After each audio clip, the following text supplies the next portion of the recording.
Let's podcast alongside Joe Giglio. I'm Joe Ovies, live to tape, Eford Studios, Empire Properties in downtown Raleigh.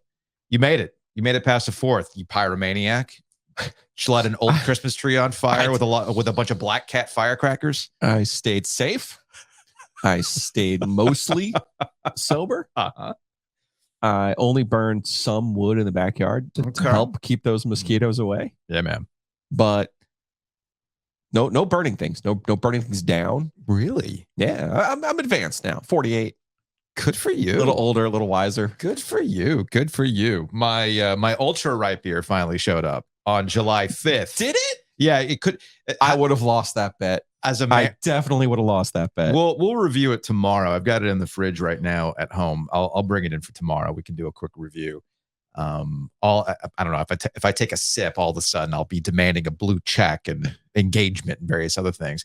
Regardless, I'm kind of just upset that while it was canned on June 19th, according to the can, it didn't arrive until after July 4th. How American is that, guys? Come on now. Get that to me so I can rock it at the pool to be a real, true conservative dad, which I am not, but that's another story altogether. But yeah, no, 4th was good. I drank Corona. I've made the move, man. I had to go back to beer.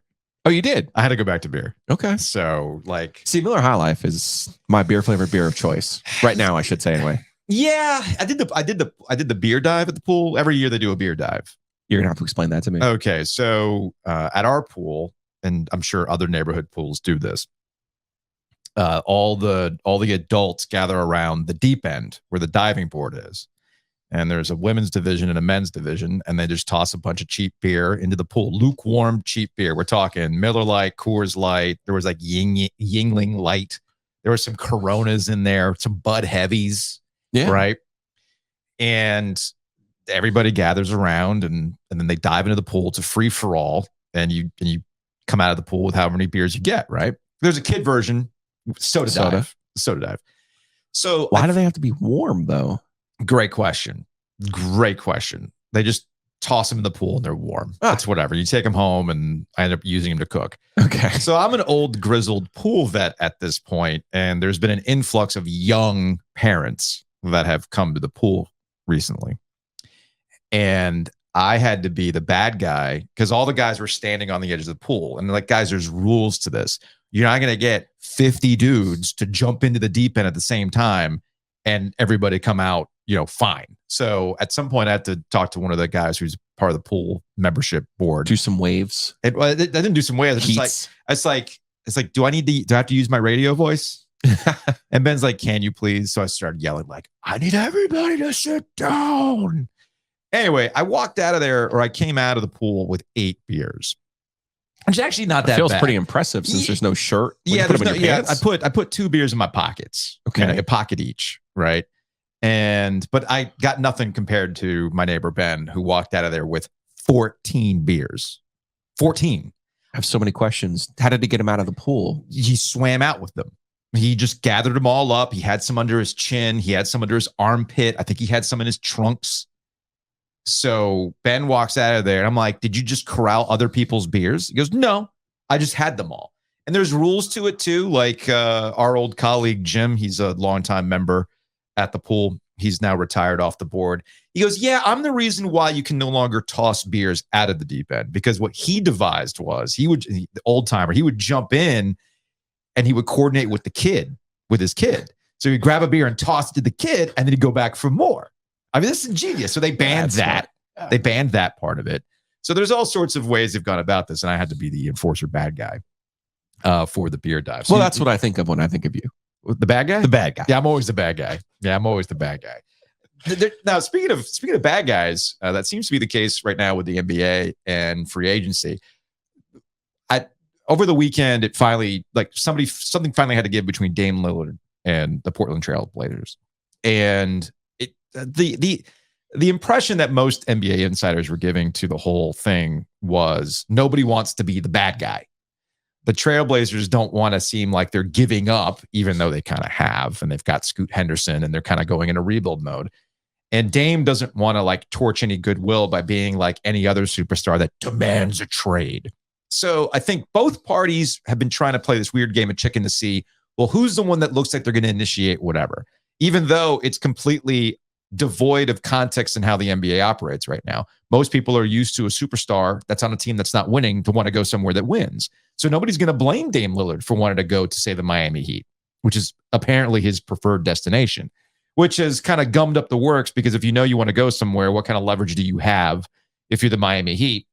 But then again, what are the packages for Dame Lillard at this point? Because as a lot of people have pointed out, Joe, they might have missed the boat by 3 years to really get in on the Dame Lillard haul that you could have pulled in versus what you could get now, which doesn't really look like the offers are all that enticing. Yeah, Lillard's been the anomaly in the modern NBA. He really has. In a small market, he's tried to carry the Blazers. He's tried to do what Westbrook did with Oklahoma City after Kevin Durant left, and came close. Conference finals in 19.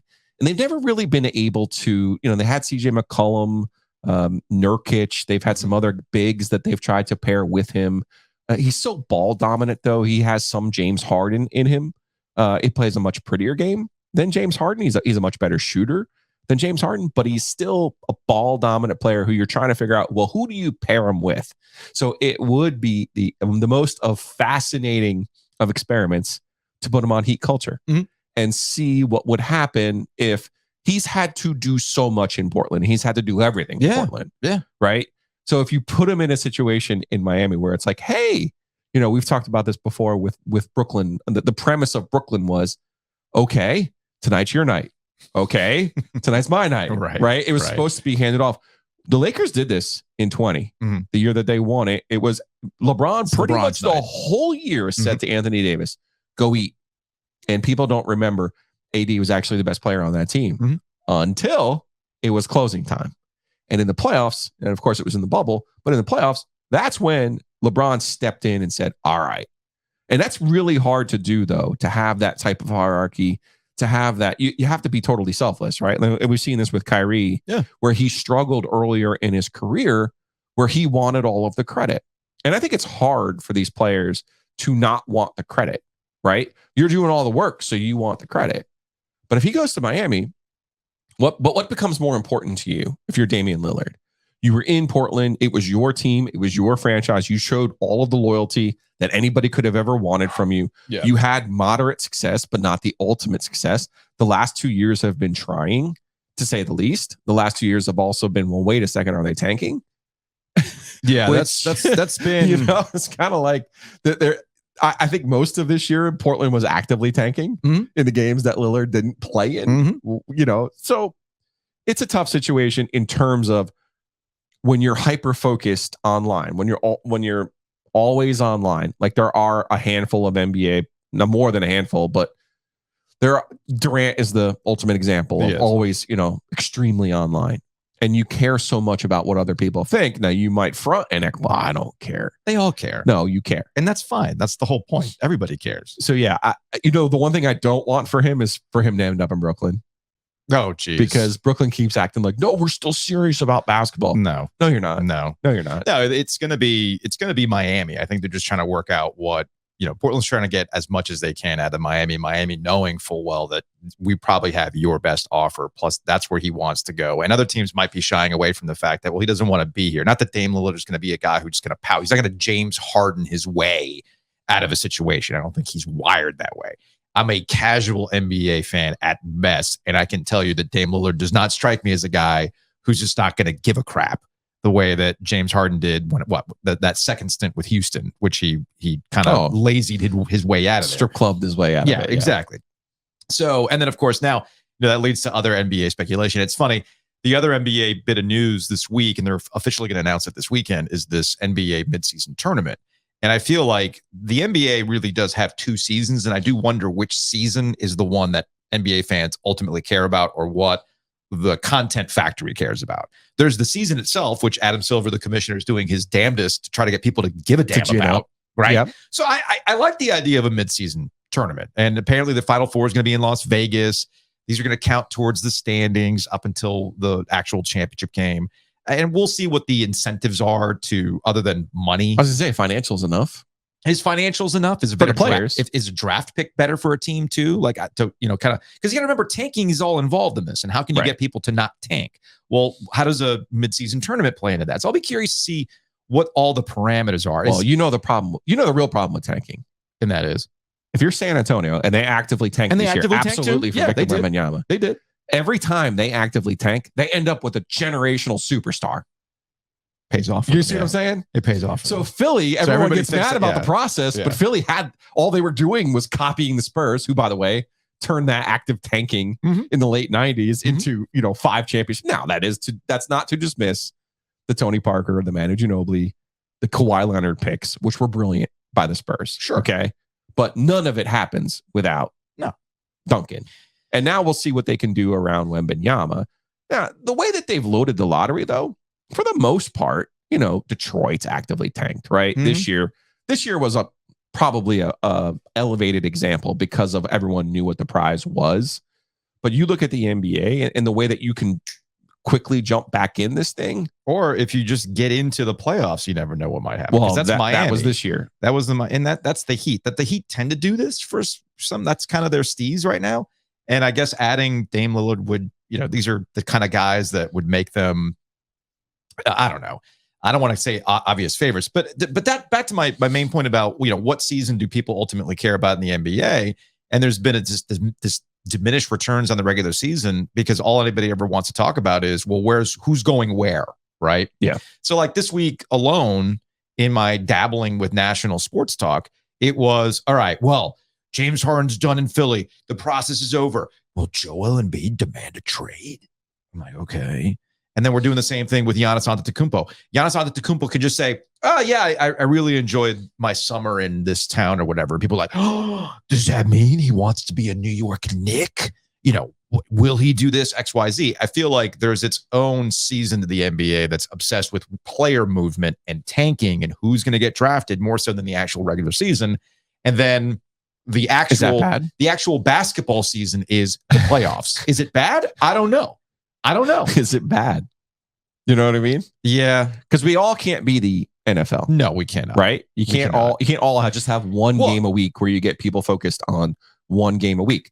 So if you have an 82 game schedule, don't you think the NHL would love to be the NBA? Yeah, and that don't you think Major League Baseball would love to be the NBA? It's funny you mentioned the NHL. Depends on what Twitter threads or Threads, if you will, the new app that Instagram dropped last night, you're obsessed with, because with the Canes and this Tarasenko signing that may or may not happen, and there's like a shift in or a change in representation, everything else. It's been quite the process. We'll talk to Luke DeCock about that, News and Observer, a little bit later on in the podcast. Let's get to a little housekeeping, shall we? Housekeeping. Out of stickers. I mailed out all the stickers we had. I had to re-up on stickers. So, or at least the initial run of stickers, which is the little OG logo with the crumpled paper. Shout out to Anna at Sound Off who designed that. She also designed a hologram sticker that's like 5 stars only. I should be getting those this week. Ooh. But I put them in the mail. Feels fancy. It's super fancy. I put them in the mail yesterday, so people should be getting them. If you're Raleigh based or Triangle based, you should be getting them today. I did send a couple to Florida. I did send a couple to what was the furthest one I sent away? I think the furthest one I sent away was in Texas. So I love looking at the data on the podcast. Oh, it's where people download from. It's hilarious. It's so good. I can tell we got some military folks that are listening because I can tell where the bases are overseas. I'm like, yep. All right. Shout out to the service who's listening, trying to get some sort of semblance of back home with NC State, Carolina, and Duke. All right. So let's say you had a wonderful 4th, but you realized, you know what? I need a house that can do better entertaining. You need to contact our friends at Hometown Realty. Check them out, myhtr.com. Like, this is prime time to understand what you do and what you don't have in your house, right? So if you're hosting for 4th of July or cookouts, like, the current house that I have right now is just not conducive to an outdoor kitchen setup. Well, Hometown Realty can help you out, Joe. Yeah, Barry Woodard and his team, they have more than 250 agents and 6 locations. Look, if you're looking to buy, sell, rent, you're looking commercial, residential, Barry and his crew, Hometown Realty, myhtr.com, or you can give them a call, 919-550-7355. Also, shout out to Whitaker and Hamer. They got all your legal needs covered. Check them out, wh.lawyer. Whitaker and Hamer can make sure that you maybe if you host the 4th of July, they can devise, I should have contacted them. They can devise a release form saying, hey, look, if you're checking out fireworks, these may or may not be illegal. We can neither confirm nor deny. It's up to you to practice fireworks safety. Do you think they could do that for me? Or have you witnessed spike ball recently? I have witnessed spike ball. Yeah, yes. my boys are into the spike ball. What's in the pocket? What's on the rim? I might need them to come up with a whole new set of rules so all of these 18-year-olds aren't in my backyard arguing. But basically what we're saying is, if you can think of it, you can name it. Josh Whitaker and Joe Hamer, they got more than 20 years experience in law. They can help you out on your house, close on your house, start a business, sell a business, anything. Maybe it's spike ball rules related. Check them out. Maybe. Raleigh, Clayton, Fuquay, Morehead City, or all of the G's, Goldsboro, Gastonia, and Garner. They have the world's greatest URL, wh.lawyer. It's 919-772-7000. And shout out to Network for Entrepreneurs in Wilmington, NEWILM.com to find out more. Look, we talk about the Triangle and all the growth that's going on here, but the Triangle is not the only place in North Carolina that is seeing exponential growth. Wilmington is too, and it's a hotbed for entrepreneurs. Jim Roberts, who heads up Network for Entrepreneurs in Wilmington, has a bunch of events going on, good networking events. They got an event coming up on July 13th that helps with media and startups and how to best play that. Who knows? Maybe you'll get a tutorial on Threads and how that can help out your business. But there's been a lot of startups and a lot of successful exits out of Wilmington, and they can help you out. Yeah. You can find Jim on Facebook or LinkedIn. It's Jim R. Roberts. He does such a great job down there in Wilmington, helping out. It's a support group for startups. And, listen, you don't have to leave the beach to do your job. And you don't have to just be there in the summer. You can be there year round. New was named the #1 startup ecosystem in the country for cities with fewer than 300,000 people. Network for Entrepreneurs, where the river of innovation meets an ocean of possibilities. Speaking of the beach, now you were supposed to go to the beach this weekend, but things happen. I'm sure you'll get out there. And if you go out to Wilmington, I go to Carolina Beach a lot because we got some family friends that have a house out there, and it's easy to park at their property and just walk to the beach. But if you go to a beach in North Carolina, what are you going to see, Joe? You're going to see blue and teal. Yeah. You're going to see a brilliant innovation. Yes. I was thinking about this, and Dane is about to join us. But here's the truth: like, we're state grads. Mm-hmm. We're in this studio doing a podcast, struggling, right? Trying to make our shit work. Dane, the Carolina grad, him and his bro, banking, just brilliant, just making all sorts of money. The difference between state and Carolina, right there. It's right there. Dane Barnes joining us, co-founder of Shibumi Shade. Dane, what's going on, man? Joe and Joe, excuse me. Congrats on the podcast, and thanks so much for having me on today. Yeah, no, thanks for coming on. And I cracked up earlier this year. Kelly and I and the kids, we went to the U.S. Virgin Islands for spring break, and we were staying at Cinnamon Bay, part of the national park. And the cruise ships eventually show up, and then people just kind of disperse to the various beaches. I was walking back to the national park, basically their food container where they have beer, to go get myself a cheap beer. As I'm walking back, I see it. I see the Shibumi shade. There's a very distinctive look of the Shibumi shade. As I'm walking past this family, I said, "Y'all from North Carolina, right?" And they looked at me like, "Yeah." And I go, "Shibumi shade gave it away." So that's kind of where things are at right now with Shibumi shade. That's got to be pretty cool to see this thought you guys had with the beach really just kind of organically grow and become distinctive like this. Yeah, it's really amazing. So I started Shibumi with my brother Scott and best friend Alex back in 2016, and we grew up going to the beaches all our lives, and we were frustrated by the poorly designed shades of umbrellas and tents that break and blow away, and they're not that portable, and all of those things. And so we founded Shibumi with the guiding belief that beach time should be easy and more carefree. And so our first product, the Shibumi shade, was our answer to all of those things that frustrated us, in other beach products. And it's just been amazing to see how popular it's become, both in the Carolinas and certainly far, far beyond as well. How did you know the color scheme was going to be the right one? The color scheme is the blue and teal, and so that represents the deep water and shallow water. So we wanted to create a color scheme that really fit with the place of the beach. Some people accuse us of it being Duke blue and Carolina, but it's not. It's blue and teal. So I guess we hear that from state fans mostly. I don't know, but it is not. It is not Carolina blue and Duke blue. There's nothing wrong with repping the heels, man. I mean, honestly, I thought that's what it was.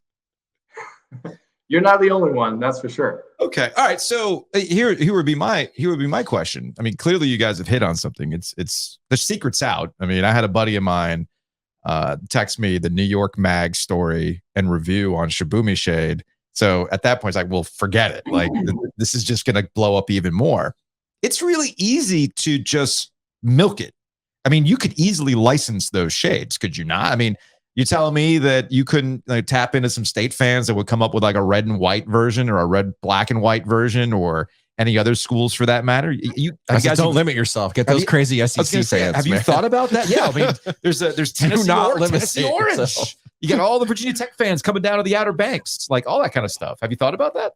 Yeah, so for us, it's interesting that Shibumi beach shades can now be found in more than 800 beaches worldwide, and are certainly the most popular beach shade on the East Coast, and then growing a lot in the Gulf coasts as well. And as far as colors, we have been staying in our lane with the blue and teal, because when you go out to the beach and you look left and right, and just for miles all you see is the blue and teal, it really becomes a branding moment and a marketing moment, so that people know that is a Shibumi beach shade.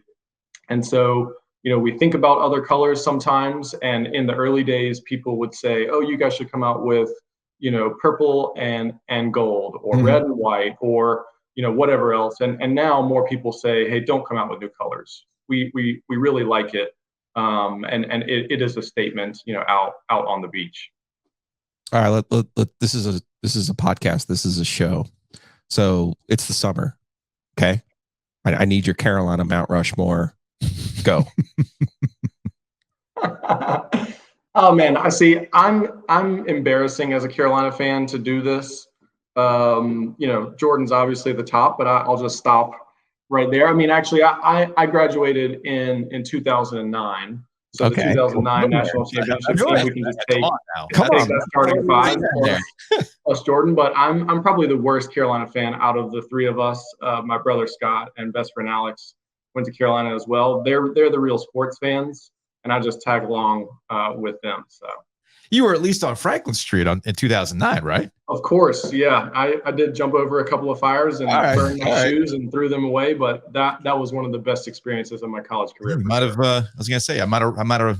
didn't run. Kelly and I we exited Bubs in 2009 just to see what was going on. That's where we watched the national championship game in 2009. I wasn't cool enough to go to a Final Four yet, so I just watched it at a bar in Chapel Hill, which actually ended up being the better experience anyway. Yeah, Alex was there at the Final Four, so that was pretty cool. Nice. If you remain sports agnostic, does that mean the Rams Club and whatever the NIL is doesn't come after you guys and say, "Hey, we need some money"? Yeah. No, they haven't. So yeah, all that is such an interesting new world. Okay, so I'm curious, and Dane Barnes is joining us, one of the co-founders of Shibumi Shade. If you're from North Carolina and you're listening to this podcast, you know exactly what I'm talking about. My brother-in-law has brought it up. Even if you're not from North Carolina at this point. Yeah, you're not. Although we were up in Ocean City, Maryland, visiting my brother-in-law, and he's got one, and I'm pretty sure we were the only ones on the beach with one. But again, that's the kind of thing that's gonna grow over time. So how many iterations of that fabric did you go through before you finally found the one? A lot. I mean, so at Shibumi, we focus on improvements. So every year we come out with a new and improved shade. We don't always market that or kind of announce it, but every year we are making the product, stronger, quieter, more durable, whatever it is. And so really every year we are doing that, and we released our newest and improved version last summer as well. So it's kind of four things: it's quieter, it's stronger, It is more color fast, and it is now made from 40% ocean-bound recycled plastic bottles, Okay. which we're proud of as well. Okay, no, that's very cool that it's using recycled products. It's interesting you bring up the noise factor of it. I'm guessing if it's like, I don't think of it. You know, the beach is a noisy place anyway, with seagulls and kids and the ocean itself and everything else that's going on. People playing music. So I'm assuming that since you brought up the noise factor, that was one of maybe the earlier complaints. Is it a fabric change that helps with that? I mean, how does that work exactly? Yeah, so that some people say that, hey, the Shibumi can be louder in high winds, and so we're always trying to improve. It certainly does flap, and so we're trying to optimize that experience. We actually built, backing up even further, for product testing and focusing on quality and innovation, we actually put a full-size Shibumi in the NASCAR wind tunnel in Mooresville, North Carolina. Right. We couldn't break it in the wind tunnel, and it was pretty expensive per hour. So then we actually Dane, I gotta ask, because now I'm thinking about podcast bits and can we afford it? How much did the wind tunnel cost per hour? It was a couple $1,000s per hour, but they cut us a bit of a deal because we were not a NASCAR team, so a little less than that. And those guys were amazing and super helpful. Yeah. It was expensive. Because the bit that I'm immediately thinking about is Joe uses a lot of product in his hair, and we're going to be in Charlotte. We're going to be in Charlotte in a couple of weeks. Won't move. I'm just wondering, like, at what point in the wind tunnel will your hair actually get messed up? It will not move. But we don't have $1,000 an hour. No. At least not now. At least not now. So the other question I had about Shibumi, it's not just the one. You've got the normal one, and you have a smaller version too, like a 2-person Shibumi. A mini. That's right. The Shibumi Shade Mini for 2 people. So, at what is not to give away too much of the game here, but are there other sizes you can come up with? Or is there a way to like connect Shibumis, over time? Like, what's the next kind of product innovation? Not just in terms of, Dane, will you yell at him right now? What's that? He just made the Roy Williams podcast, and now you're being the boss right now going, what's next? What are you going to do next? No, I'm just the dude reinvented the game. He's coming up with product innovations all the time. So I'm curious what's next. Let him live, man. Fair enough. Play the hits, Dane. Tell him. Well, on that note, so yeah, as far as connecting Shibumis, people take their Shibumi shades and they will connect them like a tunnel. So I think the record that we've seen is 5 connected in a row. All right. So somebody out there is going to do 6 and 7, which would be neat to see. And then as far as improvements, we're always working on improving the core products. But our mission is to raise the bar on beach time with products that are, thoughtfully designed, innovative. And so we do have other things in the works that we can't announce today. But next time I'm back on the podcast, we can introduce those. But yes, things to make your beach experience better is what we're working on. And I guess we actually did come out with the Shibumi beach towels this summer. Ooh. So they are oversized. They're extra soft, velour on one side, absorbent terry on the back. Really high quality, made in Portugal, and so those are a nice complement for your beach or pool day. I dig it, Dane. I appreciate the time. Thanks for putting up with our shenanigans. It's awesome to see. If we're trying to mimic the whole organic growth and people going to the quality of this podcast in the same way that people see the quality. Dane would be okay. Yeah, that's fine. And they see the quality of the Shibumi. Quarter. And to your point, yeah, it is. I had a friend of mine, LK. She posted on TikTok. She was in Pine Knoll Shores, and it's just like I think she used like the Home Depot music on the TikTok, where it's just like, here are all these Shibumis. I counted like 30 Shibumis all in a row, man. That's got to make you happy. It does. It's so cool to see, and we're so grateful for everyone's support, out on the beach. And so I hope everyone has a great summer, and hope you guys get more beach time in. No, yeah, we will. Dan, appreciate it, man. Take it easy. Joe, thanks so much. Again, that's Dane Barnes, Shibumi Shade, a very fascinating conversation with all that. And yes, Joe, Imagine just having that one idea, man. That's what I'm saying. Just imagine having that one idea. Right. Maybe one day we'll have a good idea. Move on. Speaking of great ideas, it's a great idea to go to the butcher's market. It is peak summer right now. Maybe you were at the pool and you threw some stuff on your neighborhood pool grill. Maybe you've got the grill set up at home. Butcher's Market has what you need to make sure your grilling experience is awesome. They've got the signature steak tips. They got great sides. Now, Joe, you clearly tried something. You clearly tried something. I need to text Kenneth and just be like, all right, man, listen, I'm not trying to take money out of your pocket, but you need to tell me what the marinade is for the signature steak tips. Yeah. They're so good. Yeah. It's ridiculous. He won't tell you. They have the best meat selection in the triangle. It's really not close. Check them out. It's thebutchersmarkets.com. The steak tips, the jalapeno marinated chickens. They make their own hot dogs. They make their own sausage. They make their own bacon. You name it. You can also sign up for the Steak of the Month membership. Get fresh, never frozen hand-cut steak from July through December. First one this month is a 24-ounce T-bone. They're in Raleigh, Cary, and Holly Springs. Check them out. It's thebutchersmarkets.com. Also, shout out to Breeze Through. We had a listener tweet that they dropped by a Breeze Through for the first time. They went by the PNC Carter Finley Stadium location there by Edwards Mill, and he posted a picture of the growler station. He goes, "Oh, now I get it. Now I get it." Yeah. Well, this is the lifetime refill. Yeah. This is a little That's bit the of move demand right there. That's the move right now. We'll see what we can do with Adam. Get our logo on there and give those away. I love it. Before the Open Championship, if you will. Listen, you name it, Breeze Through. The Breeze Through crew has you covered wherever you're going this summer. Pool Road, you're going over to Walnut Creek. Stop there. Get your ice. Get your hydration drinks. Get your beer drinks. Get your beer flavored beers. You name it, they've got it at Breeze Through, Edwardsville, Pool Road, Lenore, Blowing Rock, Garner, Clayton, all over. Go find them. So we are getting close to ACC kickoff, which means we're getting closer to the start of the college football season, which means we are about to enter, if we haven't already entered it yet, list season, Joe. Who's on the hot seat? Oh, who's a college football playoff dark horse? Who's the X factor on your team? All these kind of fun things.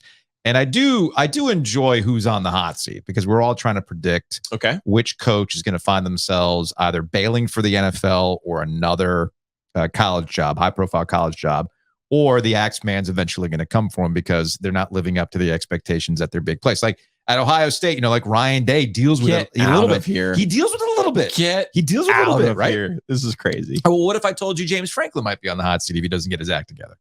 Penn State had a chance to get out of him, and then they gave him a 10-year deal. So they made their bed with that one. Now they have to line it. Maybe they did, but you just rolled your eyes when I brought up James Franklin. And you had sent this to me. I guess James Franklin, Penn State's head coach, was on a podcast recently. Yes. With a former Penn State player, Adam Brenneman has started his thing. It's one of those things that pops into my feed all the time now. Yeah. I kind of enjoy it. Former player, talks to some of his teammates, talk to some other guys, coaches, whatnot. It's interesting. So he's on this podcast, and James Franklin's talking about how he apparently had lost a recruit, and here's the reason why. Years back, we lost a big-time recruit that really wanted to come here, but one of the sticking points for him and his family was all the other schools that we were recruiting against. The freshman football players were in singles. Their dorms were singles. And at Penn State, they were always the traditional dorm, 2 in one room, the bathroom down the hallway. You know. That was something I've been trying to get done for 9 years. Literally just got it done this year. And we lost a recruit to another school, was a high-profile recruit. And he went there and had a great career and then got drafted into the NFL. And what people don't understand is that guy may have made one play in one game that could have been the difference between us making the playoffs or not. Yeah. Or getting into a Big Ten championship game or not, or beating a certain team that we've lost to by 1 point. That could have been the difference. Imagine the difference that could have happened on the field if we had one different type of dorm, Joe. I love when coaches come up with the most first world problem issues related to why they did or they did not get a recruit and what they have to do to keep up with everybody. This guy it's the best. Has got a new excuse every year. Yeah. And he's always got an excuse. You're at Penn State. If not the largest school in the Power 5 with the largest alumni base, then in the top 3, maybe only Ohio State, and you can't win because, now wait a second, kids who go to college have to have a roommate? Huh? There was a plot twist there because I thought James Franklin was going to use this as some sort of kids today are so entitled. They want a single room. They don't want to deal with a roommate. I thought that's where it was going to go. But instead it was, no, we have to change what we're doing because we might lose a guy over a dorm room. Listen, they've been close. And I can kind of feel his pain. Yeah, they've been close. They've had 4 seasons where they've won 11 games. They won the Big Ten in 16. They finally broke through in 16, win the Big Ten. And he's been a vocal proponent of like college football in the sense that his team will make the Rose Bowl or the Fiesta Bowl or the Cotton Bowl. And the fans are like, cool, want you to win the national title. I want you to make the playoff because they haven't been able to break through against Ohio State or Michigan now that, Harbaugh's got that thing rolling back. Yeah. And it's like, there are plenty of excuses for your location, right? You're in the middle of nowhere in Pennsylvania. So I can understand that it can be difficult to recruit in the South or Texas or California or Florida, right? That's an excuse. But sitting here and acting like, well, we make people have roommates, that's not an excuse. Please stop. Just please stop and get better. And of course, James Franklin in these parts, for me personally, I was going to say this is more of a personal issue for me personally. Yes. Now, James Franklin, if you don't recall, was an assistant to Ralph Friedgen at Maryland, and at the time, Debbie Yao was the AD at Maryland, and I think James Franklin is a really good recruiter. I'm not sure how good of a game coach he is, but it's all part of it, right? Like we can't sit here and say recruiting is not part of coaching. It is. So he has an ability. But I also look at his 3 years at Vanderbilt and go, okay, everyone knew he was leaving Vanderbilt. Yeah. As soon as he won 9 games, you're not which he did twice, by the way. Okay. So you knew he was going to go somewhere. But at the time at Vanderbilt, he was acting like, oh no, I'm in the SEC to stay. Like he was just fronting at Vanderbilt. Sure. Okay. Debbie Yao had named him the successor to the coach in waiting to Ralph Friedgen. She ends up leaving. Obviously, that plan gets scotched. That's how he ends up at Vanderbilt. I distinctly remember in 2011, when NC State lost to Florida State, Debbie was sitting next to me in the press box. And if you haven't been to Florida State recently, they redid their press box like 3 or 4 years ago. But they did it like in the middle of the heyday, thinking, oh, we're going to have like 700 media members showing up for Florida State football. It's this cavernous press box, okay? And if you're with a visiting media, you sit all the way on the right. Hey, Vaughn Towers ain't that different, by the way. No. Because when that was, I know what I'm getting at is Towers look small, though. I get what you're saying, but my point is that press box was built at a time, correct, where we need to accommodate. We need 700 credentialed men. No, you don't. No, you don't. So we're sitting here in this cavernous press box. NC State is just getting blasted by a Florida State team that would win the national championship the next year. Was very, very good. This was Jimbo running at his hottest. Yeah. Okay. State's just getting blasted and Jimbo's running fake punts and all this other. And I'm just like, oh, this is gross.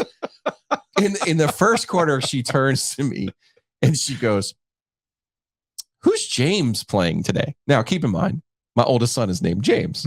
So I'm thinking she's talking about my son, and I'm like, well, yeah, but his basketball league's in this. Oh, you mean James Franklin? You mean James Franklin? You mean James Franklin? So I looked it up, and it was like a team, they could have Arkansas, or it was like a game they could win. And we're talking a little bit about James and how much he loves James, and this and that.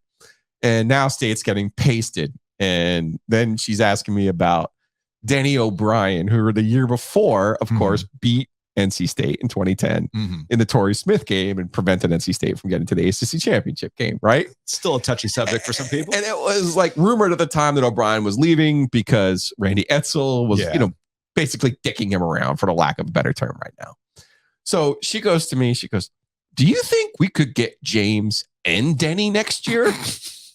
And I'm sitting there going, well, you got Tom and you got another year of Mike. You realize that was the whole point of Russ not being here. Yeah. And she just looked at me like, and sure enough, they play Maryland at the end of that year. And they're getting crushed at halftime. She made some calls legitimately. And Mikey G leads the biggest comeback in school history, but it was only one more year. Yeah. And James, after oddly enough, after beating State right in the bowl game, that was Dane and Bible subbing in. He comes back for the next year. They win 9 games. Penn State comes calling. And he's been at Penn State ever since. It's a huge job. Yeah, it was the right hire at the time. During the pandemic, they struggled, and it looked like he was not going to be there anymore. Yeah. But I think you're about to tell me the thing that you love to tell me, that only one team can win every year. It's not even that. It's a deeper problem with a lot of these Big Ten schools, honestly. It's a lot of these Big Ten schools and where the game is going and where recruits want to be. I'm guessing it wasn't just the dorm room, okay? Sure. It's just that James is using this as an excuse to, like, I finally got what I wanted. Well, you see, if I had gotten what I wanted sooner. Every single coach. You want to tie it back to State? I mean, how often did Tom O'Brien go on and whinge about not having a practice facility? Okay? He finally got it. Oh, well, we need this center. We need this. And we need it. So James is just using this as an example of, look, even Mike Krzyzewski had a power play. Mike Krzyzewski at Duke. I'm going to the Lakers. Oh, well, I'm not getting this indoor practice facility. Well, man, I might just go to the Lakers. Whoa. And of course, Roy's sitting here going like, of course, Roy never said this out loud at the time. He's like, man, I got that call too. Like, what are you talking about? But Kay had to use it for leverage. So that's all James is doing here. Every single one of these coaches, and we'll wrap on this, every single one of these coaches is saying these things very strategically.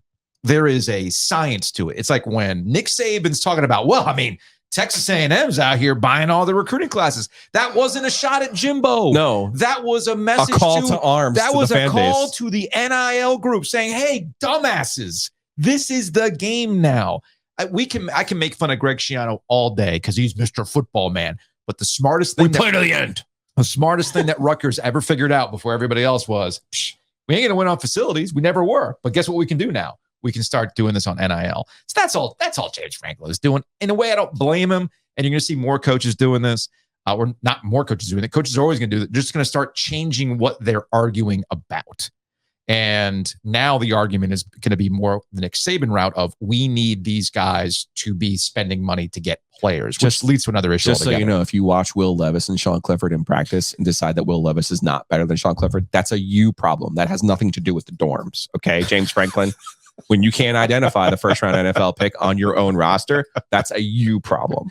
That has nothing to do with, oh man, I can't believe we make these college kids sleep in the same room together. That's fair. That's fair. We're moving on. Shout out to Oak City Sports Cards, downtown Raleigh. When are we going? By the way, we got to pick up our cards for ACC kickoff. We do need to go. Some dudes. And Pokemon cards. I've put in the order with Weston, and things I know, Weston will definitely take care of us. Go check them out at oakcitycards.com, or just go downtown or right there off of Glenwood. Great spot. Basketball, football, baseball, hockey, you name it. They have it. Oak City Sports Cards. Also get your cards graded.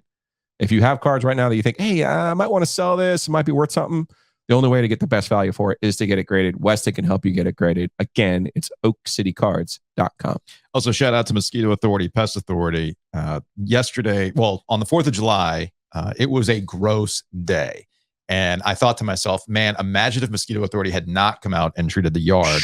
It would have been 10 times worse than it was. But thankfully, Mosquito Authority has been coming through the summer, making sure that the mosquitoes are kept at bay best as possible. And they can do the same thing for you. But again, it goes beyond just mosquitoes this time of the year. You might be thinking about other pest issues in your house, and that's where Pest Authority comes into play. bugsbite.com. Go check them out. Hayes Lancaster and his crew. You got bugs inside, you got them outside. Moisture under the house, you got mice in the attic, you name it. Mosquito Authority, and keyword there, Pest Authority. They can handle all of those needs for you. Joining us on the Heister Automotive Group hotline, columnist, news and observer, he is Luke DeCock. He is at the beach headquarters. What's going on, Luke? Yes, the satellite. We made the move to Charlotte, so to speak. I'm good. I canceled. Did you get state incentives to do that? If you did, I got a great view of Bank of America Stadium. I canceled all my other radio interviews this week to try to get a real vacation. Haven't been on Twitter. Created a Threads account. Didn't publicize it. Tried to delete it about 45 seconds later. But I'll come on and hang out with you guys. I think it's too late. I think I already followed you on Threads, unless you deleted it. No, I try. You can't. You have to delete your Instagram account to get rid of it. Oh, for real? So, Yeah, Oh, they geez. got you. Man, they are Not only does it violate the EU's privacy standards, like you can't use it in Europe, but now you get to choose between living a threadless life or an Instagram. It's fine. I'm kind of over Instagram anyway. If that's what it comes to, it'll be. Yeah. But I tried to park Luke DeCock, and someone already has it. I'm like, what? Like, so if you see a Luke DeCock without an underscore in the middle of it, it's impossible. As I said, there's only one of you. There's so many of me. Yeah, there's a ton. Yeah, no, I mean, there's not like a Luke DeCock Sports and an LD DeCock and all that stuff. So yeah, no, it's very weird. I don't give Gold enough credit to create a Luke DeCock burner to keep kind you of off the streets, to spoof you and talk about certain things. Yeah, so I appreciate you coming on to try to get a real vacation, but you can't get a real vacation when free agency starts, Luke. Come on now. No, that's. I'm just saying. I mean, you probably were loving that Twitter had a rate limit that was exceeded because you couldn't really keep up what's going on, but. As we've come out of that haze and we're getting a better idea of what the Canes roster is going to look like, there's some loose threads that have everybody kind of like, I need the hit. Give me some more news on Tarasenko. What's going on, Luke? So I guess we need like the too long didn't read version. There was an initial report that the speculation was that Tarasenko was going to sign with the Carolina Hurricanes, but then. Adam say, hey, there's no deal in place. I know you're aware of this as well. And then all of a sudden, last night I'm seeing he's got a change in agent representation. So everything resets. What is going on? I mean, I think you summed it up. He had offers. There was at some point some agent or someone told somebody that he was going to take the Hurricanes offer. Obviously, he didn't, or that was inaccurate. There never was a formal deal in place. And, he sort of looked at the offers in totality and said, I want to hire new agents and start over. I don't like this. I think what happened is, I thought Tarasenko was the player the Hurricanes needed at the deadline. The Rangers beat them to him. Okay. At the right I thought he really was, you look at, he's on the downside of his career. He's erratic. His analytics aren't as good as they used to be. But I thought he could help the Hurricanes because he can score goals. And I think he would have helped the Hurricanes. I think he would have helped them. Give them some more scoring depth, especially when, Teravainen got hurt. That's a guy who can kind of help you on the wings there. But I don't know how much he helps them now, to be honest. I think if you add Tarasenko, what you're doing is bolstering your roster so you can move a different piece, which is probably, Teravainen because he's got 1 year left on his deal. But this stuff happens. It happened last year with Mason Marchment. The rumor was he'd signed with the Hurricanes.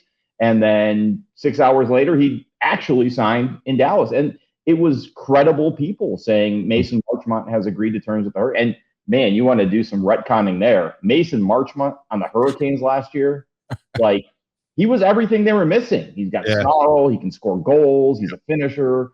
He would have been incredible. So, that was a huge opportunity that missed. Now they ended up doing other things, and that's fine. That's the way it works sometimes. But this is the kind of thing that happens quite frankly, in a rumor-based business, which is what hockey free agency is, everybody racing to be first. And sometimes, someone jumps the gun and someone else shoots them down, and maybe they're both right. Speaking of changing agents, Pesce, new agent. Noticeably, we have not seen a new deal for him. It is the 1 year left. What do you suspect now with Orlov in the fold? What do you suspect happens with Pesce? Yeah, there's a couple things that can happen here. One is I love the idea of the Hurricanes playing with all those guys, with Slavin and Burns and Shea and Pesce and Orlov, because, Orlov's deal, while very large in the short term, is not a long-term deal. It retains the flexibility they needed. And people I don't think understand how good Orlov is. This reminds me of last year when people were like, wow, Brent Burns and Tony DeAngelo kind of had the same number of points. Isn't this just aren't they downgrading because he's older? And it's like, dude, this is not apples and oranges. This is like apples and camels. Like there's no comparison between Tony DeAngelo and Brent Burns. They're barely playing the same sport, let alone the same position. But people were like legitimately hand-wringing, like, can Brent Burns replace Tony DeAngelo? I'm like, I know this is kind of like the Twitter meme about there's some guy on Twitter saying, I saw someone told me Steph Curry can't shoot. But there were people who were legitimately concerned because I got their emails and they were in my mentions.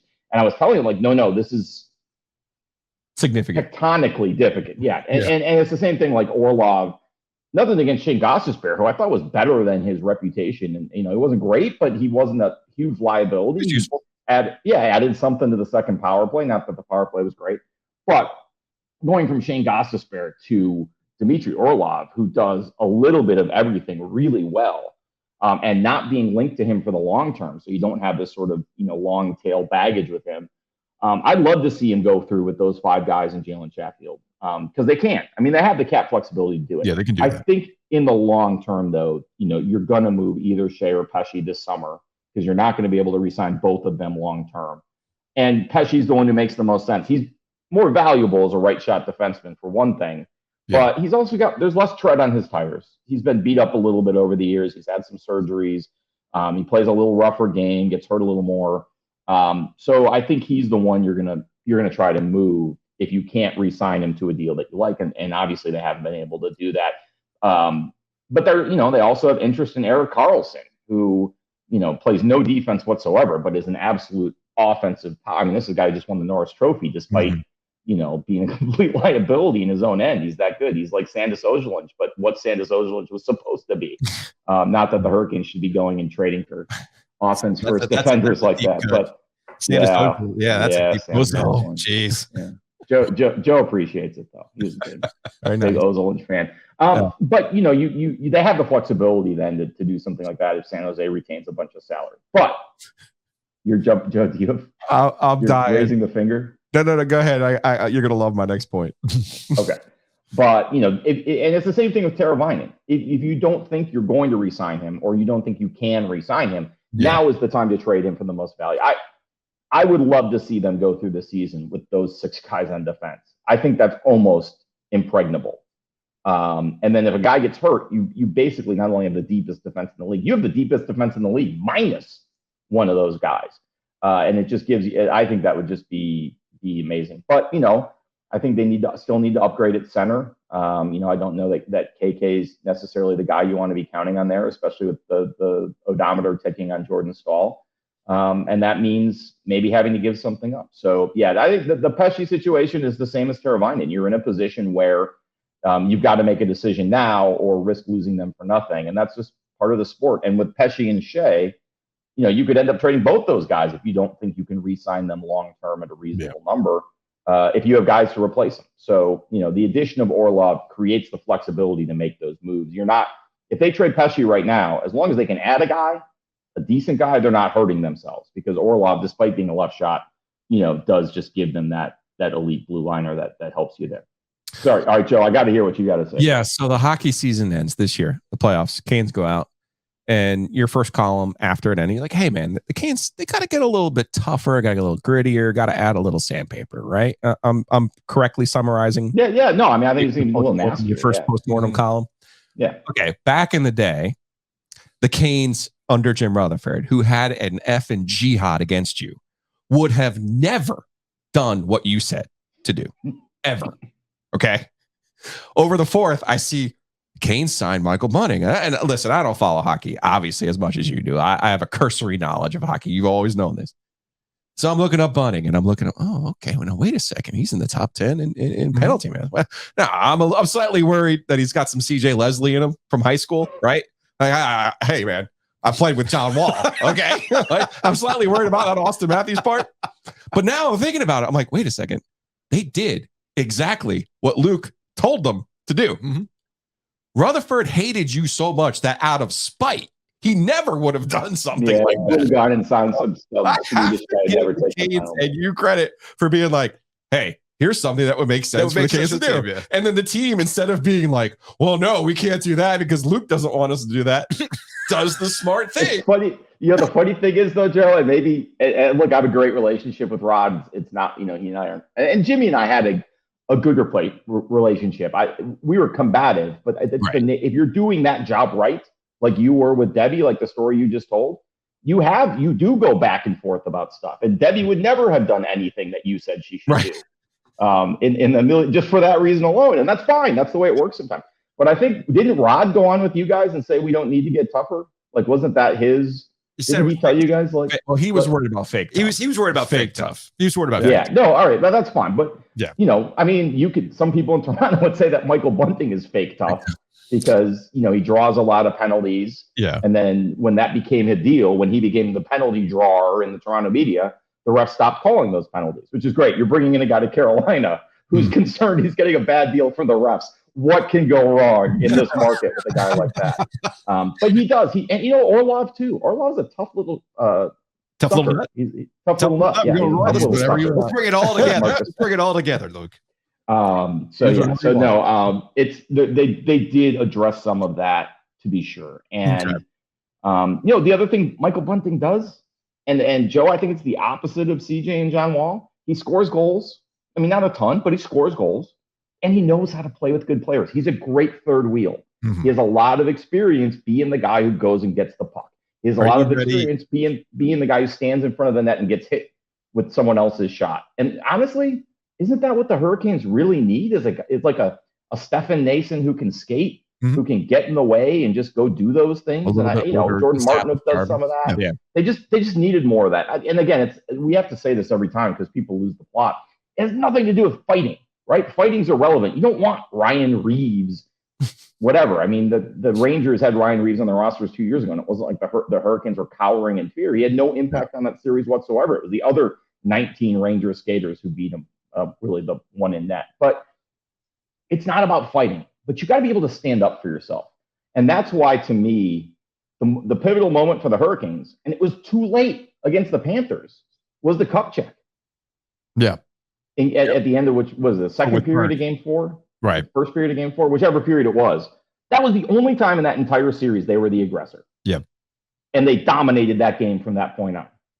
And they dominated the other 3 games too. But they needed more of that. This idea that we're going to play the right way and be rewarded, it doesn't work. I mean, it works sometimes, but you're putting so much in the hands of other people and chance. I think you got to take a stupid penalty once in a while. Just to kind of do it. And they did a little of that against the Devils more. They were a little feistier in the Devils series. The Islanders were the feistier team. They showed a little more spunk in the Devils series, and then they didn't show any against the Panthers. None. Yeah. And Radko Gudas is punching Jack Drury in the face along the boards, and everybody's just kind of standing around going, you can't do that. What you're doing is illegal. That's illegal. What you're doing is illegal. Officer. I did think that's the guy on the boat at Weekend at Bernie's when they're yeah. I did think it was notable, Luke, that the only other players who had the goal scoring prowess as Bunting were the Tkachuk brothers in terms of penalty minutes. When I looked at the list, I was like, oh, well, this anti-Lady Bing winners. Yeah, like, wait a second. Yeah, this is the guy who just beat the Canes. Oh, interesting. Well, we'll close on this. Are you ready for the Galaxy brain take that's eventually going to take hold in the regular season? If let's say they go out and get Tarasenko, or the Carlson thing comes through, they go out and get a proven goal scorer, which is what they want. Isn't that that's what this whole offseason's about, right? We got to go get that dude. Isn't that what it's about? No. I think the whole offseason's about is run it back. I think you go back to what Dundon said right after it is we should have beat the Panthers. Let's keep this group together, upgrade a couple spots, but let's do it again. We brought back Freddie. We brought back Rance. We got Peter back in net. We got 3 goalies for the price of 1.5. We're gonna bring back all of our forwards so far for the most part. See, I think it's a run it back plus some not upgrades, but doing the outsmarting the room thing that Dundon likes to do as the owner of the Carolina Hurricanes with Tulsky. Okay, where that's where the Tony DeAngelo obsession comes into play, right? Yeah, to me that's a different thing. I think with Pesci, they're in the same boat. They have in their head I appreciate the Canes. They're very upfront about what they think when it comes to these things. They think you're worth X. And if you're not down with that, well, then by all means go somewhere else. And it goes back to that conversation we had with Rod too, where he talks about people, I got more money, but I miss being here. So that's where you get a little bit of that hometown discount that's come through here. I just feel like there's still one big move they want to make. Yeah, no, and I said earlier, I still think there's an upgrade at center. Okay. I still think for this team to really, but that's not necessarily that goal scorer. I mean, honestly, you get Svechnikov back, you add Bunting, goal scoring, and then you add Orlov, who is not a big point producer, but generates a lot of offense analytically. See, and that's what I'm getting at, analytically, and that's where the Galaxy brain take's going to come in. We're going to get to the point where somebody's going to start asking, if we haven't already been there. I'm just waiting for that truly proven goal scorer that's come from somewhere else to get into Rod's system and then not produce the same way. And then people go, well, see, it's Rod's system. It's Rod's system. He's taking him as far as that's the Galaxy brain take. Yeah, I know. I mean, I think you're going to get to, if you don't add a winger who scored 35 goals in this league, it's going to be like, it's like they didn't do anything at the deadline again. They didn't do anything in free agency, even though they spent like 20. That was last episode. Yeah. No, sorry. Sorry. I have to admit, I'm not, No, man, you're on vacation. You're on I'm a little vacation. behind on all good. on the Plus, there's season. the other thing too about podcast form versus radio form is that we can repeat ourselves all the time on the radio because you got people coming in and out. You got people like 15 minutes. The problem now is like, oh man, they're talking about this again. Skip. Now, I'll just say this on that note, on the Galaxy Brain note. I've seen a couple people say like, oh yeah, they're going for it. Look at, they spent money in free agency. Like they never do that. They're going for it. And like, that's true. But like the Orlov deal's for 2 years. Yeah. Bunting is a very reasonable price for a guy who did what he did and kind of, I think, wanted out of Toronto. Like the D'Angelo trade, if that happens, like I'm hoping maybe Orlov means that we put this TDA thing to the side. I think it's going to happen because they're going to trade Pesci. Well, I mean, there's that too. But if they get Carlson, then they don't need another right shot. Fair. My argument is they didn't do anything different. Okay. They did the same thing they always do. The same thing they're trying to do trading for D'Angelo. They're weaponizing cap space. Hey, we can't sign a bunch of guys to long-term deals because we got to re-sign Shea or Pesci, and Aho's contract kicks in next year and blah, blah, blah. All right, Dmitry Orlov will take a 2-year deal. Let's go overpay. It's the same thing as trading for Patrick Marleau, buying him out and getting a first-round pick. Bunting, here's a guy who maybe you overpay a hair for him, but he's exactly what you need. And Toronto can't, make an attempt to re-sign him because of their cap issues. It's just the goalies. Like, hey, can Freddie play 50 games? Probably not. But you put Freddie and Ronta and Peter Kochetkov together, and you get 35 to 40 out of Freddie and 25 out of Ronta. It makes total sense. Kochetkov. Now you got 3 goalies for $7 million. I mean, there's teams paying goalies $9-10 million. Right. And I don't know that Freddie can, play being number one over the course of a season at this point in his career with his injury issues. But he showed in the playoffs he can win you a Stanley Cup. He's not the reason they lost to the Panthers, not by a long shot. He got beat by the guy in the other net, but it wasn't his fault. So, I mean, it just seems to me they're doing what they always do. They're going after distressed assets, whether that's Carlson or Tarasenko or Tony D'Angelo again. And they're weaponizing cap space. And those are the two things this team does better than anybody. Luke DeCock, columnist, News and Observer. We appreciate the time. Next time, we want you to do the interview hit from a Shibumi shade. Can you do that? Yeah, but it's gonna have to be on mobile. I don't know if this thing. Oh yeah, it'll totally work because we talked to Dane, one of the co-founders of Shibumi, earlier before we brought you on, and apparently they've come out with, they don't advertise this apparently, but they've come up with a newer material that's not as loud. I feel like we can put this to the test, but by doing a remote hit under a Shibumi shade. Yeah, but I got to be honest with you. I got the OG Shibumi. That thing is bleached out. We got all the beach cred. Mine's going to be loud. Beach cred. Ours is loud. You get cred for that. Like, I was here at the beginning. Like, honestly, we look on the beach and it's like blue, green, blue, green, blue, green, blue, green, blue, green, fake garbage bag Shibumi. Like those janky, those are hilarious. Like, I took a picture of a guy setting one up and he was kind of like looking at me taking a picture. And I was like, dude, you buy a fake Shibumi that's that tacky, people are going to take pictures. And then anyway, blue, green, and you get to ours and it's like blue, white, blue, green, blue, green, blue, green. So I don't be proud of that, but we were an early adopter. We love it. We got a cool cabana for when it's not windy. Yeah. It's just the way you got to roll. All right, Luke. Appreciate it, man. Enjoy the rest of your beach time. See you guys. All right. It's the OG Shibumis, man. OG Shibumis. Gotta love that. Gotta love that. We're moving on. Have you downloaded Threads yet? No, and I didn't know what you were talking about when you said Threads. Yeah, so we have yet another Twitter clone. Okay. So you're saying this has a chance though, because it's IG, which is really Facebook, which is really Zuck. Well, okay. So it has a chance. Let's start. Well, not necessarily. I mean, the guy's insisting on VR, and that's gone nowhere. Like Horizon Worlds had like 58 active users. But here, you mentioned Mark Zuckerberg. Sometimes you have masturbatory performances for a reason. That's fine. That's fine. Because you're bored, you're rich, you got to come up with the next thing. Let's process this for a second, all right? Because Zuckerberg, who runs Meta, which is Facebook, and has basically fed you garbage app. I mean, Facebook is a garbage app. And Instagram, which used to be a cool app that I took pictures on, has become a garbage app over time because they insist on making money off of reels and XYZ. They got to keep people on the app, right? If I were to go on Instagram right now, I'm seeing less from the people I actually want to see from, and I'm getting fed nonstop Disney influencers. I looked at one. I was gonna say, who made that choice, sir? Me. Hi, it's me. I'm the problem. It's me. Or I'm sorry, it's me. Hi, I'm the problem. It's me. So like I looked at one like old school Disney commercial, right? From an account called Disney Days Gone By or something. And now I get influencers telling me about, you got to try this new cookie. No, I don't want to try this new cookie, regardless. So let's not act like Facebook and Instagram are these wonderful apps these days. They've been ruined just like everything else on the internet. Are you familiar with the term the enshittification of the net? No. Okay. This was coined by, I think it was Cory Doctorow, who's been like an internet guy for a really, really long time. I think he was part of the old Boing Boing internet. Anyway, regardless, it ties all the way back to the days of Prodigy, like the first online internet providers. Wow. And that essentially every online product that has ever existed starts out great. Sure.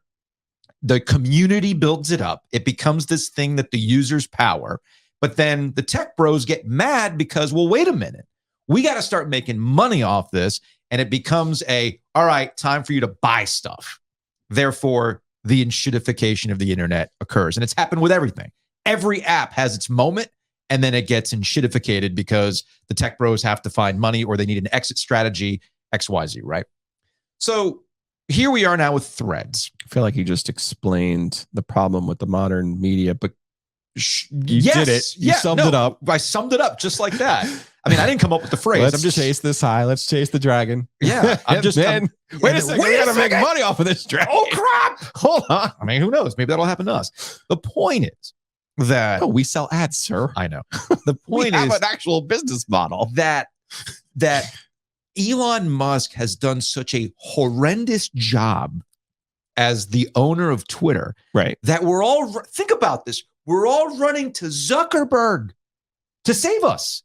The guy who's been part of privacy scandals, the guy who, you want to talk about chasing the dragon, ruined the media business, ruined newspapers, because they gave him, he was part of it, false info on videos. Remember the whole pivot to video?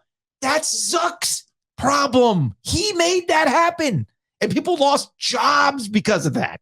Because people were just chasing the Facebook algorithm, and then they can just one day go, we're going to change our algorithm today. And it screwed everybody. All right. So this is who you're dealing with. And we're all like, sign me up. I need my Threads. Let's go. I'm going to try to do this as gently as possible. Yeah. This is the girl in college who thinks the former boyfriend is the only boyfriend that she could possibly have. So she's like, well, I broke up with him, but man, I got to go back to him. He's the only one. Mm-hmm. Not realizing, look at all of these things out here. Yeah. So in our minds, right? And you say Facebook's dead or whatever it is. No, it's not just dead. Or it's garbage or whatever. Garbage. The truth of the matter is it still hasn't. And it does kind of remind me of newspapers. 20 years ago, newspapers, it was, what are we going to do next? What are we going to do next? What are we going to do next? And I would sit there and I would say, I mean, life expectancy of these 40-year-olds, you would think you got a good, solid another 25 years. I mean, it's solid. Mm-hmm. So why wouldn't you super serve that group? Yeah. And okay, if it ends in 25 years, it ends in 25 years, but you still have those 25 years. Mm-hmm. Same premise. Now it's like, well, I'm old, right? We're old by social media terms. Yes, by social media terms. Most of our generation and 10 and 20 plus years are on Facebook. Yes. So you have a captive audience. To your point, this is a captive audience. To your point, this is what I was leading to with Threads. Last week or earlier this week, can't remember what show it was. We talked about how sports Twitter is essentially dying. Yes. Last night was pretty fascinating because all these other Twitter clones have popped up. Mastodon. Yeah, you keep Blue naming Sky. them, and I can't keep. I mean, up. there's 5 different Twitter clones at this point in time, right? And Blue Sky, I've tried it. Like, it's tough to get traction. Like, do I have to go and follow? Like, I have to go refollow people. There's no real like import tool. No, it's hard for us. It's I got to rebuild. Like, man, I got like 26,000 followers on we have Twitter. a legit Twitter following. I got to rebuild this crap. Yeah. Right.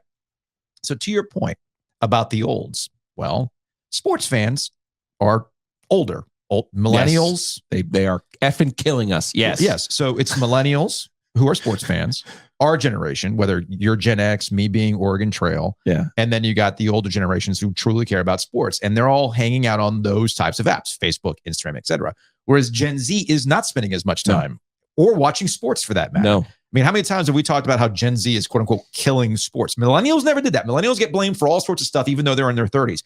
Millennials are actually sports fans. Millennials don't want to pay for shit. That's what they've and killed. that's fine. But they are still sports fans. So they gravitate towards where sports stuff is. And what was the beauty of Twitter versus every other social media platform is that the real-time tweeting helped with watching sports. Correct. Okay. It felt like a sports bar with all your friends watching something at the same time. Live events and Twitter are just chef's kiss.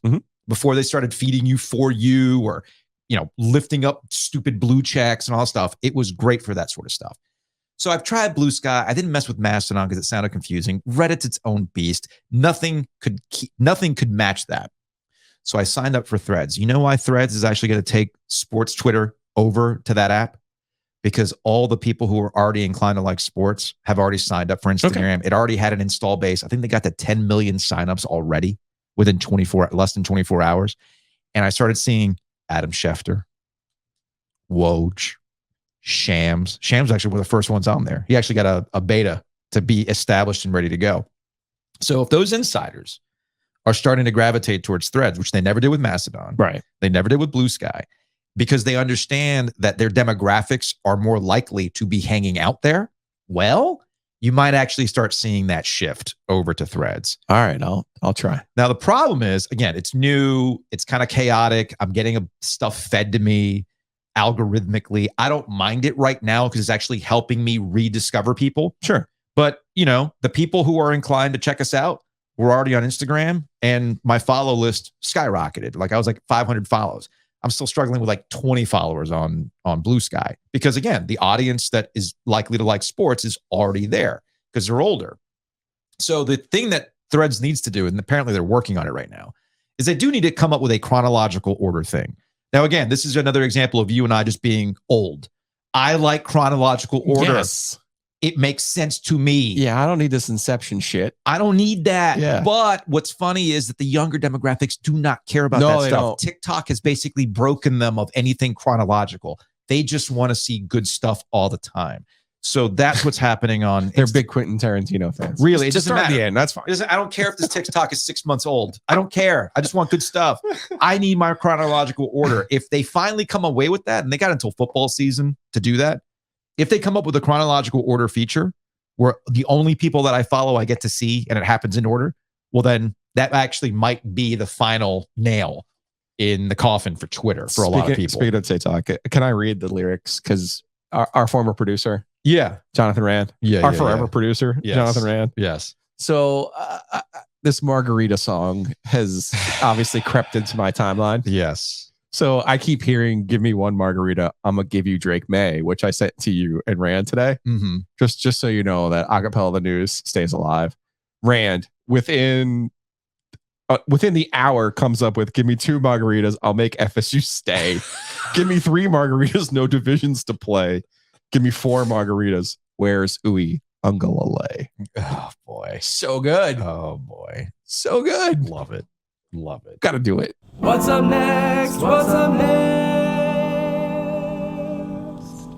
I need him to do the Tennessee Orange, but Wolfpack Red. That's what I need Rand to do. All right, let's answer some Hey Joe questions brought to you by Oakwood Pizza Box. Shout out to Anthony for sponsoring this segment. Drop on by Oakwood Pizza Box in downtown Raleigh. Check them out online at oakwoodpizzabox.com. Let's get to one. Hey, Joe, why did Raleigh decide that having plenty of parking and multiple egress options was too good at the fairgrounds and moved it to Dorothea Dix, where you can sit for an hour after walking 2 miles? Well, Juan, I'll explain it to you. There's been a concerted effort, and I agree with this. A concerted effort to make Dorothea Dix Raleigh's Central Park. And you've seen other examples of this in other cities where they take old state property and turn it into a multi-functioning, multi-purpose gathering space for everyone. I like it, but to your point, it's a bit of a pain in the ass to get you out of there. I'm all for growth in downtown Raleigh. I'm all for using the spaces to their best and maximizing them and getting people down here because I love downtown Raleigh. Yeah. But there are certain events where life was easier, and sometimes we change things because we act like, sometimes you just don't have to fix something that's not broken. Mm-hmm. And the fireworks at the fairgrounds were absolutely not broken. No, not broken. From Andrew, hey Joe, which day is the day that gets less accomplished at work? Day after the Super Bowl or day after July 4th? That's an easy answer. It's day after July 4th. We didn't even do a show day after July 4th. We would always do a show day after the Super Bowl. Well, for us, but I think in general, the day after the Super Bowl, my feelings on this. All the NFL has to do is add one more open date to its calendar, and they will be landing on President's Day, and at least you won't have to go through the school carpool line that day. That's fair. That's fair. All right. From JC Fox, hey, Joe, so what's going to be, or what already has been, the first big purchase that you can tell your wife is a tax write-off purpose for the pod? Ooh. Well, I mean, it's Hulu. That's the tax write-off now. For real. It's a write-off now. Yeah. I haven't talked to you about this, but I'm thinking about a car. No, you're not. I am. No, you're not. I am. Why are you thinking about a car? Put the wrap on it or get it painted? No. I'm thinking about it. Absolutely not. I'm contemplating it. Absolutely not. We don't have the money for that. Heathrow Automotive Group. I mean, are we talking trade? Not trade. We're talking OG Mobile.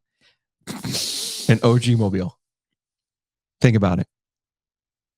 How many times have you been driving down the road and you see something on a car? You're like, I wonder what that is. Well, who gets it? Ooh, I'm the one who needs a car. Not you. You just got a new car. Yeah. So you need a car. So that's what this is really about. We don't have the budget. We got to pay. Can we pay ourselves first before we do need to do that? We buy a sunk cost. Can we do that? No, the car's a write-off. No, the car. No. All right. I was gonna say I haven't really. We're spitballing. Look, I haven't really said. It's funny, Again, transparency on the podcast. Joe's the money guy, and I have questions as to whether or not I should really let that happen. I hate dealing with money. But yeah, I'm gonna have to. That's like the first time. That's a no. I'm gonna put my foot down on that one. No, for me, we're not getting a podcast car. All right. That is not a thing.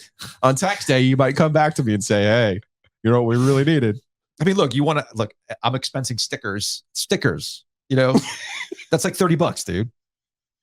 Cups, the color changing cups, 50 of them, $100. Like, that's a write-off. It's not going to help us on tax day. A Jeep. And of course, you're going to want the one that you can take the top off. It's the 4-door. Can I take it to the beach? Ooh, exactly. I didn't even think about a Jeep. I was just thinking of maybe a truck. Heathrow Automotive Group. Come on, man. I know they got it all. They're good. We'll close on this from Triangle Sports Ball. Hey, Joe, how do I bet on the NBA Summer League? Very carefully. Very carefully. Check those lineups. Also, you're going to find a team that cares and plays. Like, it was last year, Oklahoma City. Like, they were balling out, and they had their first-year guys there. They had Josh Giddey there. And, of course, Chet Holmgren, the short-lived career of Chet Holmgren. But just check those rosters, and you can always do first-half bets, too. Yeah. Because the starters will play in the first half. Gets a little wonky in that third quarter. That's when you go live line and take the team that's down. All right, I lied. One more, because this is important. This is from Nick. Not so much a question as a comment. Saw you at the grocery store on Monday. It must have been the Harris Teeter there off of Falls. And felt too embarrassed to introduce myself and tell you what a big fan I am. Felt that you would prefer to shop in peace. It's all good, man. Just walk up and say 5 stars only. 5 stars. Yeah, positive vibes only. Yep. So if you see us out at a brewery, grocery store, golf course, which is where Joe might be, or the Heathrow Automotive Group, where Joe is apparently shopping for Jeeps, just come up and put say the wrap what up. on it or get it painted. That was my only debate. Now you're saying no. So we'll have to see. Regrets. Anyway, that's going to wrap it up for today's edition. We, again, programming. If you've made it this far in the podcast, we will be doing another show on Friday. So we'll see you then.